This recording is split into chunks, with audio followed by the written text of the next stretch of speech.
আরে মা, তোমার গাদা জ্বরে পড়ে যাচ্ছে। হ্যাঁ রে টেপি, ওষুধ খাচ্ছি তাও জ্বরটা কমছে না। মা তুমি এখানে চুপচাপ বসো, আজকে কোনো ঘরের কাজবাজ করতে হবে না। সেই কপাল কি আর আমার আছে রে? তোর বাবা এক্ষুনি আসবে, আমাকে গিয়ে রান্না করতে হবে।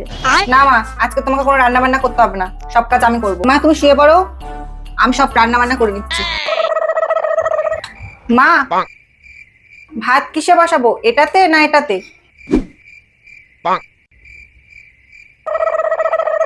মা এতটুকু চাইলে হবে না, আরো নেবো? হয়ে যাবে, আর নিতে হবে না। মা, এক গ্লাস জল দেবো না এক বাটি জল দেবো? এক বাটি জল দে। মা তরকারিতে এতটা লবণ দেবো না এতটা লবণ দেবো? শোন শোন, এখানে আয়, এদিকে আয়, আয় এদিকে। ये फंस गया सी।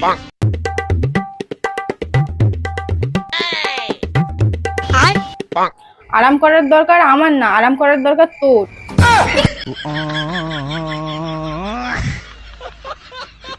এরকম লক্ষ্মী মেয়ে যদি আপনাদের বাড়িতে থাকে তো অবশ্যই কমেন্ট করে জানান, আর হ্যাঁ সাথে একটা সাবস্ক্রাইব করে আমাদের পাশে থাকবেন।